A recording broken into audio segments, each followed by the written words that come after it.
Hola, ¿qué tal? Soy Josué Ortiz y esto es Vida en Gracia. Y en esta temporada hemos decidido invitar a diferentes amigos, colaboradores en el reino de Dios, y he tenido la oportunidad de tener conversaciones extraordinarias con estos individuos, hombres y mujeres que dan sus vidas para el beneficio de la iglesia local. Hoy vamos a platicar con Emanuel Elizondo, un querido amigo mío al que conozco ya de hace muchos años y que ambos plantamos iglesias y ambos tenemos una pasión por la predicación expositiva. Así que espero que disfrutes este episodio y que sea de bendición para ti. Compártelo con otros y aprende estos principios bíblicos.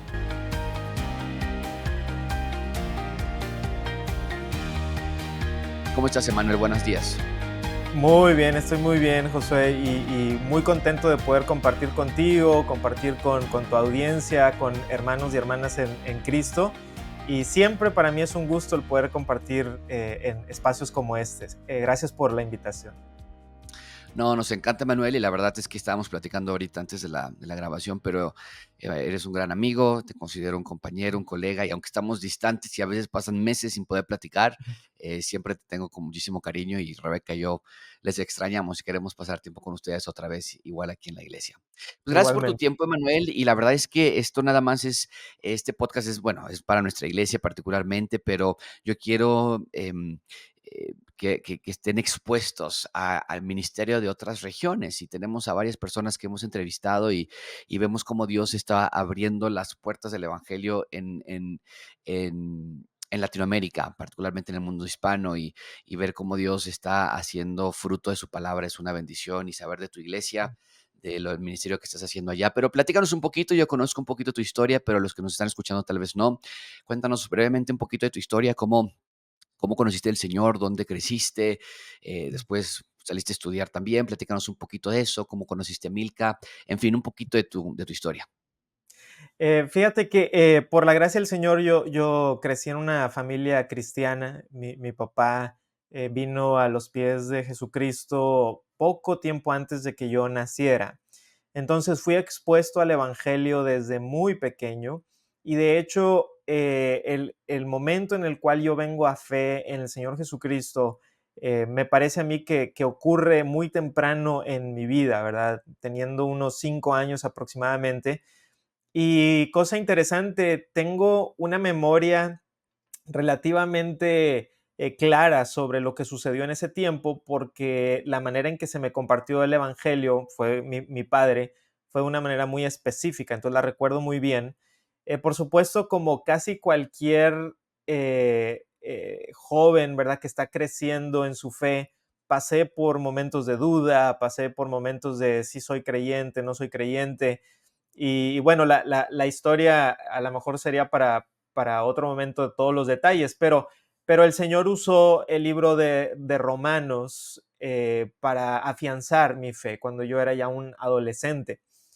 Me voy a la universidad en Carolina del Sur para estudiar medios de comunicación. Mi deseo era ser comunicólogo, y por ahí de mi penúltimo año de universidad, el Señor empieza a mover mi corazón hacia el ministerio, porque fíjate que estaba yo involucrado en una plantación de iglesia, en la Iglesia Bautista del Calvario.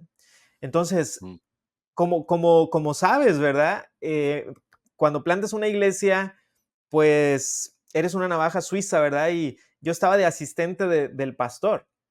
Y fue desde ir a tocar puertas, o sea, todo lo que significa una plantación de iglesia, y eso empezó a mover mi corazón hacia el ministerio, y por eso me metí al seminario. O sea, me metí al seminario a estudiar la maestría en divinidad, y que para mí fue una maestría en infinidad, porque fueron 5 años. Pero Wow. también pasó algo que en ese tiempo, en esos 5 años, yo me desilusioné un poco con el pastorado, no por mi pastor fue excelente, sino por la manera en que personas trataron a mi pastor. Entonces yo dije, yo no quiero eso, yo no quiero esas dificultades. Entonces yo regreso a México pensando, quiero enseñar la Biblia, no quiero pastorear. Pero Dios tenía otros planes, ¿no? Y empezó a mover mi corazón hacia pastorear. Y entonces me casé, regresé al seminario allá en el máster, donde nos conocimos en el doctorado, y empiezan a suceder un par de cosas. Estoy estudiando el doctorado y el Señor está poniendo en mi corazón el deseo de plantar en el lugar en donde mi esposa y yo nos habíamos movido a vivir, que es el municipio de Apodaca, que está al noreste de Monterrey, pero es igual como en Ciudad de México, ¿verdad? Que se hace una zona metropolitana. Entonces está Ujú. Monterrey, ¿verdad? Y está Apodaca de este lado, donde está el aeropuerto. Estábamos viviendo ahí y el Señor empezó a mover nuestro corazón hacia plantar una iglesia. Eso fue hace 6 años. Y bueno, poco a poco, ¿verdad? El Señor confirmó eso. Fuimos enviados por nuestra familia de iglesias. Me ordenaron al ministerio y empezamos esta aventura que Em, y- realmente ha sido una aventura.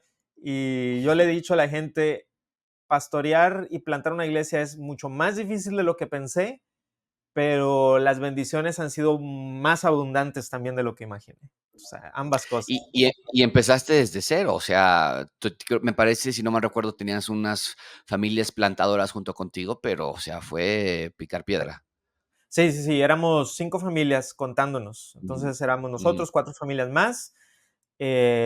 Y sí, o sea, nuestra primera reunión, bueno, la primera reunión, pues gente te visita y todo eso, pero nuestra segunda sí. reunión éramos, no sé, unas 30 personas y dijimos, así le vamos a dar. Y poco a poco, ¿verdad? El Señor ha traído gente. De pura curiosidad, Emanuel, de las familias que iniciaron, Ajá. em, tal vez algunas regresaron, si era nada más por corto tiempo, como familias plantadoras de otras iglesias, de tu familia de iglesias, tal vez regresaron, pero me refiero a las que a las que ya empezaron a llegar después, de esas familias, ¿cuántas todavía continúan hasta hoy? Fíjate, es un dato interesante. De las 5 familias que comenzamos, las 5 continúan al día de hoy. Es Ay, qué decir, bien. todos involucrados en algún aspecto, pero las 5 familias plantadoras todavía estamos, los 5. Y yo les dije, hubo un momento donde les dije, mira, si ustedes quieren regresar a la iglesia de donde venían, porque nos estaban ayudando, y no, dijeron, nos queremos quedar. Mm, Y sí, estamos. Y pues sí, de los que comenzamos el primero, segundo y tercer año, algunos continúan, otros no, pero sí. un buen número sí. Ujú. Sí, sí, sí, sí, sí. Sí, pregunto porque igual aquí en Gracia Abundante cuando plantamos, se hizo un grupo, no sé, 30, 40 personas, y la mayoría continúa, pero sí, hay varias personas Ujú. que por alguna razón u otra ya se van y ya, Sí. encuentran otro lugar. Bueno, hablando justamente de eso, Emanuel, ¿cuáles fueron algunos retos iniciales de plantar una iglesia? Hay muchos, me imagino que nos podrías dar algunos retos más significativos, tal vez memorables, y tal vez algunos retos que permanecen hasta el día de hoy, porque no es que la plantación de la iglesia de pronto desaparecen los problemas. Como iglesia nueva, Ujú. siempre es como todo es nuevo, ¿no? Cada año es como todo es nuevo, siempre hay una primera vez en todo. Entonces, algunos retos que tenías al inicio y algunos retos que continúan hasta el día de hoy. Pues mira, uno de los retos iniciales es que el pastor plantador debe tener una visión de lo que es la iglesia y a dónde quiere encaminar esa plantación. Pero a veces el reto es que los demás hermanos se sumen a esa visión. Y en nuestro Mm, caso, las familias plantadoras, todas veníamos de alguna iglesia en donde ya estás acostumbrado a una manera de hacer las cosas. ujú, Entonces, cuando yo les dije, hermanos, vamos a hacer las cosas diferentes, no nos vamos a regir por lo que se ha hecho, sino por lo que creamos que es bíblico y por lo que creamos que va a ayudar a nuestra congregación. O sea, sin caer en el pragmatismo, y pienso que sí me tomó un poquito de tiempo. Al principio sentía que era como que dar un paso y luego detenerse un poquito y dar un paso, pero llegó un momento en donde los hermanos se sumaron, ¿verdad? Por completo y fue, vamos a darle. Y las cosas empezaron, ¿verdad? Pero al principio, porque uno como pastor, como plantador y también como seminarista, traes una idea como que esto es lo que tenemos que hacer, o sea, para acá vamos. Y es un reto, por lo menos para mí al principio, el que todos estuvieran al 100 con esa visión. Ya que se suman, las cosas empiezan a avanzar mucho mejor. Creo que los retos que tengo ahora es el crecimiento de la iglesia, cómo el poder yo ser un buen líder, ¿verdad? Cómo poder delegar correctamente, cómo usar mi tiempo con efectividad, ¿verdad? Que al principio esos retos estaban, pero no, no es lo mismo tener 30 personas a tener más de 30 personas, ¿no? Entonces empiezas Sí. a sentir otro tipo de retos. Llega gente de muchos trasfondos evangélicos, y cómo les enseñas lo que crees, tu visión. Todo eso son buenos retos, pero sí, sí los siento constantemente. Y el tiempo es uno de los que más ha sido para mí un reto, a tener tiempo Y para déjame todo lo hacerte que... déjame hacer esta pregunta, Manuel, porque creo que hay un lugar especial en el reino de Dios para los pastores plantadores que son bivocacionales. Y tú eres Ujú. uno de ellos. Tal vez, y no estaba en las preguntas que te envié, pero tal vez platícanos un poquito. Esa parte, Manuel, o sea, despertarte el lunes y saber que te están pidiendo cosas de la oficina, pero que también te están Sí. pidiendo cosas de la iglesia y que la iglesia no sabe lo de la oficina y la oficina no sabe lo de la iglesia, tal vez. Que bueno, en tu caso es un Sí. ministerio cristiano, pero al final del día bivocacional. Platícanos un poquito de ese reto, Manuel. Pues es un reto. O sea, lo primero es que es un reto y es un reto significativo. La manera en que yo he buscado el tratar de salir adelante es ser muy intencional con mi tiempo. O sea, no hay de otra. Trato de ser organizado, trato de todas las mañanas comienzo planeando mi día, poniendo mi calendario, poniendo mi lista de por hacer. Y básicamente eso es lo que me ha ayudado. Y también el empezar a delegar. Es decir, en el caso de la iglesia, tener una asistente administrativa y diáconos ha sido absolutamente crucial para poder llevar a cabo muchas de estas cosas y yo centrarme en lo que es la enseñanza, la visión y en algunos aspectos del discipulado. Pero la respuesta para mí sería ser muy intencional con el tiempo. Ujú. Ujú. Sí, la verdad es que eso en cualquier área te va a ayudar, ¿no? No nada más en la Sí. parte del Ujú. pastorado, pero me parece importante porque a veces creemos que es más complicado, y lo es, presenta retos nuevos, pero con la ayuda del Señor yo creo que hay suficiente gracia para cada rol. Sí. Hablando de tu ministerio, Emanuel, la predicación expositiva es, yo sé, una característica de Vida Nueva Podaca, porque te conozco, porque te he escuchado, por el trasfondo de contexto que tenemos. Entonces, platícanos un poquito cómo incorporas la predicación expositiva en tu labor como pastor. Esa pregunta tal vez más bien, y la quiero enfocar a por qué la ocupas, por qué te parece que la predicación expositiva es la manera de predicar en la iglesia, en comparación con predicaciones temáticas o Ujú. predicaciones textuales nada más. ¿Cuál es esa importancia que tú le das y los beneficios que tal vez tú has visto en la iglesia con la predicación expositiva? Cuando empezó la plantación y con estos retos que hablábamos, yo le dije a algunos hermanos, mira, hay muchas cosas que vamos a ir cambiando poco a poco, pero si hay algo que vamos a empezar desde ya, o sea, desde ya es predicación expositiva. Mm, Y en eso yo traté de ser muy claro y les dije, hermanos, esta parte de la enseñanza, esta es una parte que yo como pastor he recibido de parte del Señor esta encomienda de enseñar. Por lo tanto, de cierta manera les estaba diciendo, mi liderazgo va a comenzar por ahí, por el púlpito. Entonces, desde un principio es predicación expositiva y lo que me he dado cuenta es que, como dice Helman Melville, dice en el libro de Moby Dick, que el púlpito es el timón de la iglesia. mm, Y eso es lo que yo he visto. O sea, cuando el timón está firme, entonces el barco empieza a ir en una dirección, ¿no?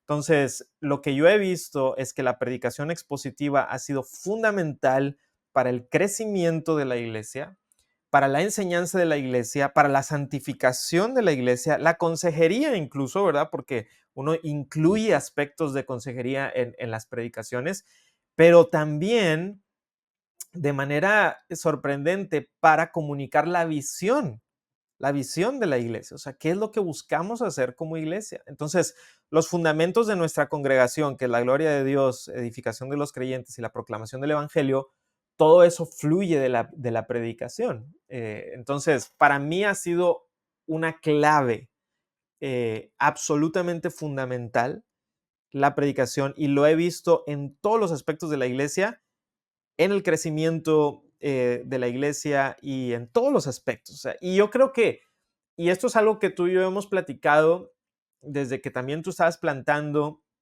y algo que a mí me llamaba la atención de tu ministerio y creo que te lo he dicho y si no, ahorita también lo digo, es precisamente eso, ¿verdad? Cómo el Señor te ha dado a ti esa visión clara, ¿verdad? De hacia dónde vamos, pero eso, ¿cómo lo comunicas? Y una de las maneras en que veo que lo comunicas es a través de la manera en que predicas.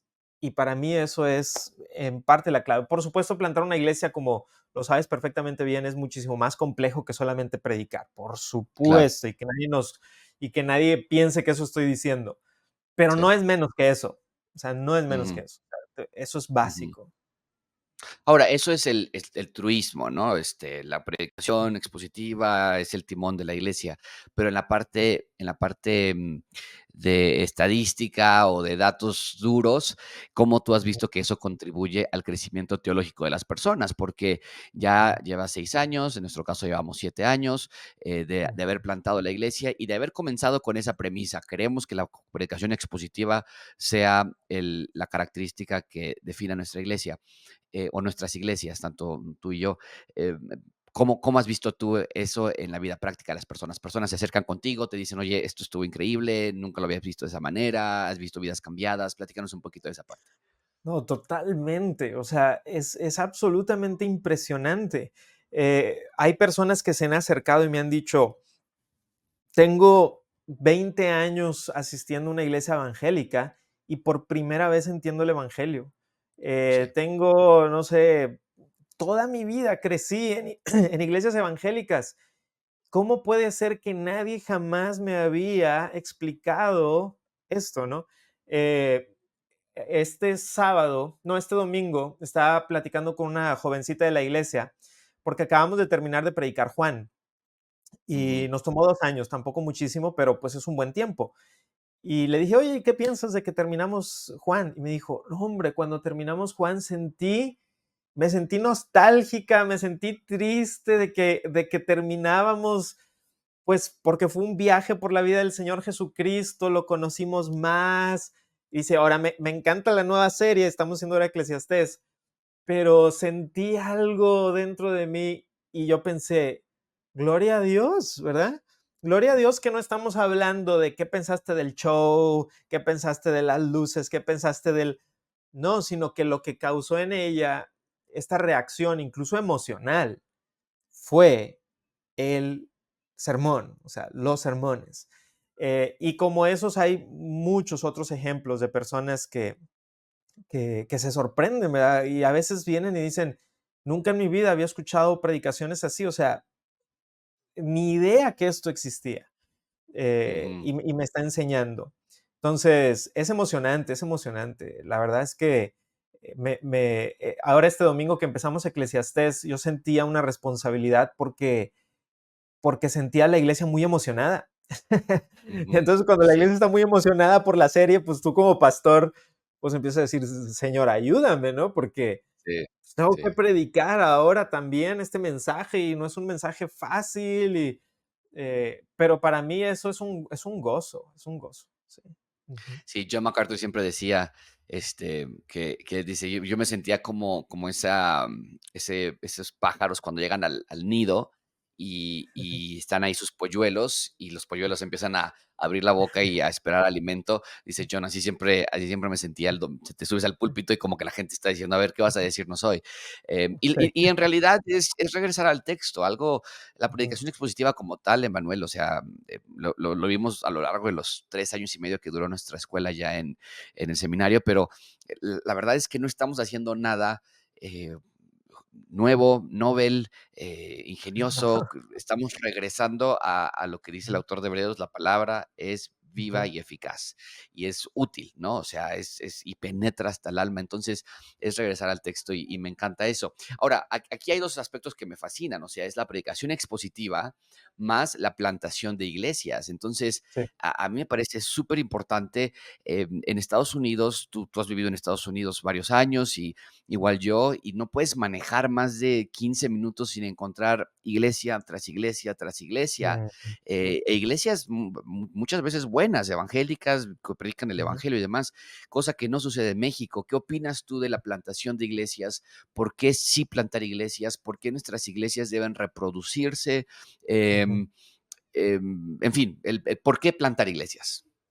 Sí, es algo que el Señor ha estado poniendo en mi corazón últimamente, porque los primeros años de nuestra congregación, mi idea era poner bases, poner bases, poner bases, pero ahora siento que ahora el Señor ha puesto en mi corazón salir, ¿verdad? Y empezar Ujú, y eso es algo que estamos pensando en la plantación de iglesias y lo he compartido ahora con nuestros diáconos, ese sentir de mi corazón que pienso que viene de parte del Señor.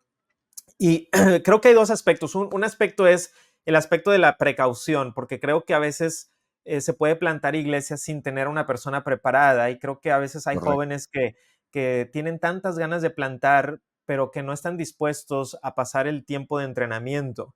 Y lo que vemos en la escritura es que el entrenamiento es crucial. O sea, Jesús entrenó a sus apóstoles, incluso el apóstol Pablo antes de salir pasó Sí. una buena cantidad de años preparándose, escuchando y después sale. A veces creemos que inmediatamente salió y no es así.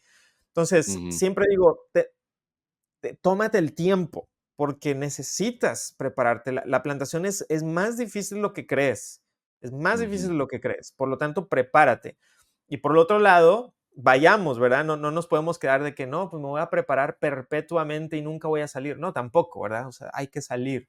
ujú, Pero creo ujú, que la plantación de iglesias es una de las herramientas de evangelismo más efectivas que tenemos, porque esa es la manera en que vamos a llegar a diferentes lugares. O sea, claro. en plantar y que esa iglesia se convierta en un faro de luz en esa comunidad, ¿verdad? Y luego te vas y plantas otra y otro faro de luz y así el evangelio, ¿verdad? Empieza a llenar una ciudad.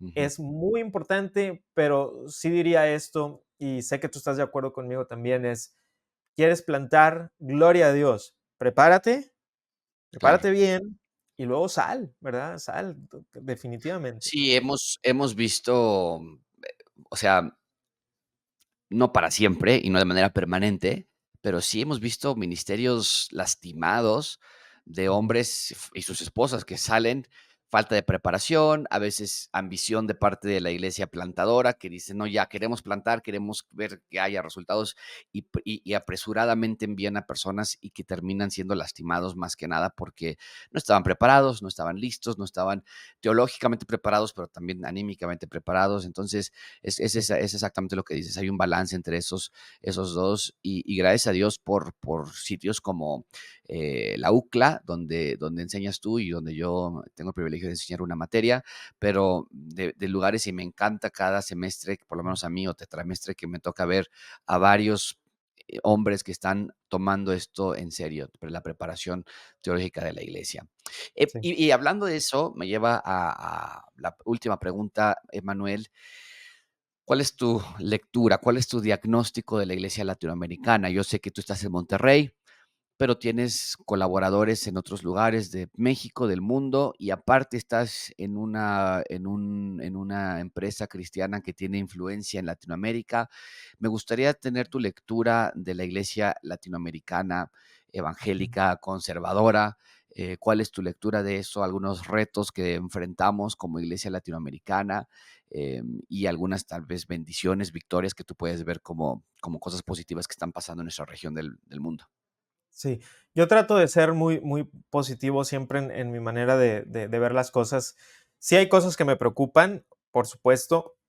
Me sigue preocupando ver esta idea de una iglesia relevante con bases que no son bíblicas necesariamente, ¿verdad? Sino que tienen más que Ujú, ver con adoptar algunos patrones que vemos de éxito en el mundo e incorporarlos a la iglesia y tener un crecimiento explosivo, pero que la gente se quede sin conocimiento bíblico. Esas cosas me preocupan, me siguen preocupando, por supuesto, el Evangelio de la Prosperidad y todos los demás pseudoevangelios.